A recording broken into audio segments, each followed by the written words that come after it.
Hikaru Nakamura has had an excellent start to the St. Louis tournament, winning his first 2 games. But in round 3, he faced the world #1 Magnus Carlsen. Nakamura has a dreadful record against Carlsen, and particularly with the black pieces. You might recall his game in January at the Vaikonsei tournament where Carlsen crushed him. So let's see what happened in their round 3 encounter. Carlsen with the white pieces played solidly, classically with d4, and Nakamura played in very combative fashion with his favourite King's Indian defence. And Carlsen plays, well, a solid variation, the fianchetto variation, which actually has a very good reputation. And Nakamura plays this very trendy system, the Pano system with knight c6 and a6. Now bishop f4 is a little bit unusual. h3 and e4 is the old main line. But yeah, this is quite a fashionable way of playing with the bishop on f4, simply making room for the rook to come to c1. And of course, if black is going to chip away at white's centre with b5, then there are consequences if the rook is on c1. Now h6. It's a little bit unusual, it's like black is playing around the edges of the board, but this has been seen before. And there are certain tactical possibilities with g5, as we're going to see in a second. But also h6 prevents white securing this diagonal. Can be useful to trade off that fianchetto bishop. Now d5 has been played before here, but there's a very good answer to that. e5. And yeah, black gains space in the centre of the board.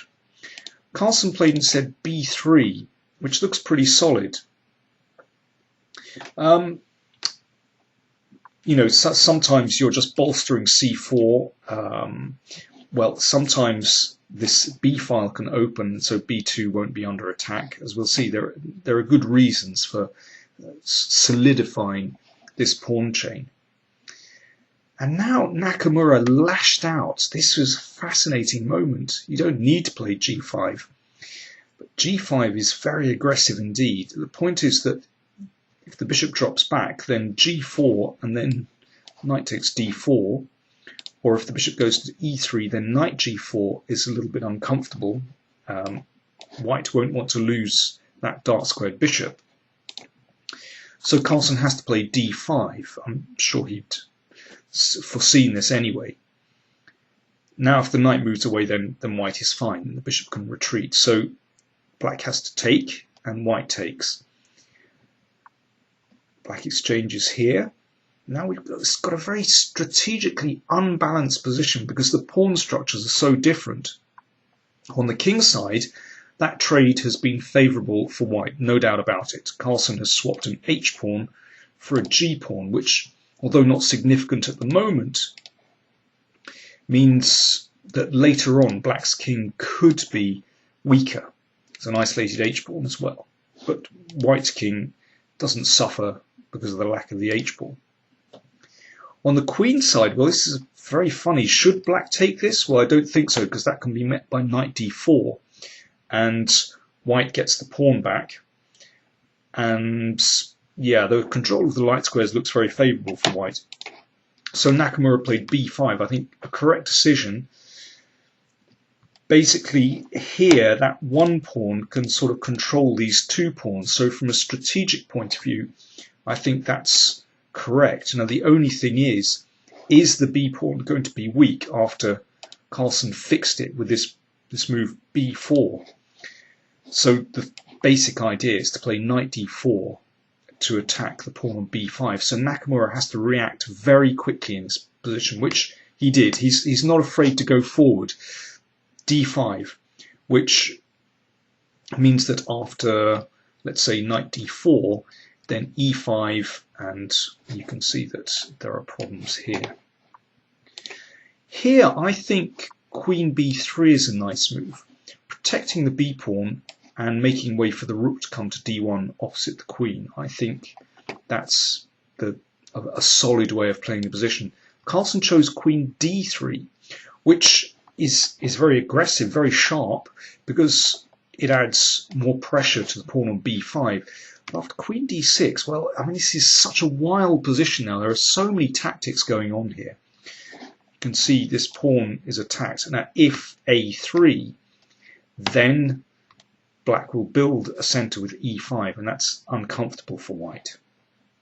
So instead, Carlsen played knight d4, offering the b pawn. Nakamura took it. Another point is a4 from Carlsen, so that if takes, then rook b1. That's the idea. So with some problems here. If white can take on b5, maybe with the b pawn, and secure these pawns here, that might be rather good for white. But sometimes you could also take with the knight to pressurize c7. But just for a moment, that knight is a little bit vulnerable in the middle, and Nakamura exploited that by playing knight e4. So this is really wild, really sharp, and I think Carlsen actually miscalculated at this moment. I think if he'd foreseen what was going to happen in the game, he might have compromised and played knight d5 here. I mean, there are so many different captures you can make. I mean, it's very, very difficult to calculate. And in fact, Carlsen was consuming a lot of time, whereas Nakamura was moving extremely quickly. I think knight d5 is probably the best move. And then there's a strange fourth sequence here. Knight takes f2, well, that hits the queen, so that has to be taken, and then queen takes, and basically the game is going to peter out to a draw after this. Too many pawns are exchanged. Should be a draw. But instead, Carlsen chose knight takes b5, and I think he'd overlooked something here. I think he might have overlooked bishop takes knight, which is counterintuitive. It's not the kind of move you consider because it gives up that strong bishop for the knight on c3, and it can even expose the king sometimes. So it's not a move you'd perhaps consider in your calculations. The point is this, that there's now bishop f5. I suspect Carlsen had overlooked this move. And here it's very uncomfortable for white. If the queen moves away, let's say to f3, then bishop g4, we keep hitting the queen, and then we can take on e2. The point is that the rook is en prise when the bishop is taken. Or if instead queen d2, then d4 is rather nasty. And of course, queen takes bishop, then the rook is en prise. So Carlsen realized he was in trouble and took as much loot as he could before taking the bishop. So, positions cleared. Nakamura is the exchange up, so a rook up, a rook for a bishop and a pawn, so a slight material advantage. If Nakamura can trade heavy pieces, well, definitely if he trades queens, then he would have good winning chances. But this is a funny position because on the plus side for white, he has very few weaknesses in his position. His kingside is very secure, and this comes back to this very pleasant pawn structure on the king side. But if you compare with black's position, the king is slightly weak. There's no g-pawn. The h-pawn and the c-pawn are a little bit loose. And it means if white keeps the queen, then it's very difficult for black to control this position. Added to that, white can try and play bishop f3, king g2, and activate this rook as well. So this is not an easy position for black. Now, of course, Nakamura stands better, but whether it's winning or not is another matter. Probably with accurate play, white is okay. Rook d8 was played because, well, straight away there was a threat to play queen f4, hitting both pawns, but now that can be met with rook d6, defending both pawns. So Carlsen continues with his very easy plan, bishop f3, protecting the pawn on e2 and giving the king a square on g2. So you can see the white king is rock solid. Nothing can attack it, whereas black is a little bit loose. So Nakamura rounded up the a-pawn in a moment, but Carlsen keeps as active as possible.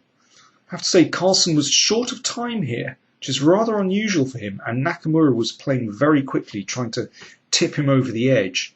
But Carlsen kept his head. I think many players would get discouraged here, thinking they're the exchange down, maybe they're going to lose the a-pawn. But Carlsen understood that he had just enough in this position to keep his head above water, but he was on the edge here. So that prevented rook d8.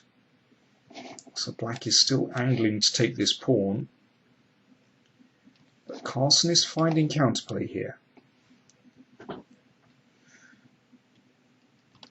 Nakamura defends that. The rook switches over. He's going to go down to b7.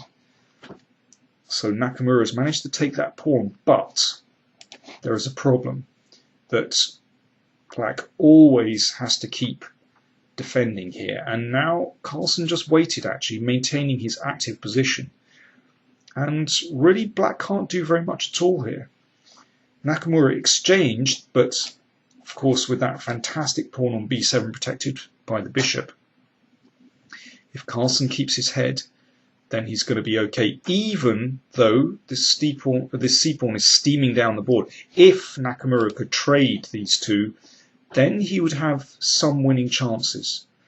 But with the queen behind the c-pawn, then nothing is doing, and the rook is just in a terribly passive position. Nakamura tried for a little bit, but actually he's making no progress in this position at all. And well, they reached the time control, and after a little bit more shuffling, in fact, they agreed a draw in this position. Instead of h5, I mean, one possible plan for black might be to play e5 with the idea e4 to block out the bishop, but there's a good response to that, e4 from white. And suddenly black has to take care, because his king could be in trouble. You know, after this, then you can see that's just exposed black's king, and black is still okay here. f4 doesn't help matters. White can take, or now white is definitely better. White has the better chances here because the king is so poor. So Nakamura realized that in well, playing so ambitiously could actually leave him in a difficult position. So here he just agreed to draw, and if white waits, there's nothing really that black can do. So a really tough game, actually. And I think maybe we saw something there, a slight weakness from Carlsen. In positions where there are really wild random complications, he's not as sure-footed as in very strategic positions. I wonder if that's something that Anand will bear in mind for November. At the halfway stage in the tournament, Nakamura leads with 2.5, Carlsen has 2, and the other game was drawn in round 3. So Aronian has 1 point and Kamsky has a half point. Thanks for watching.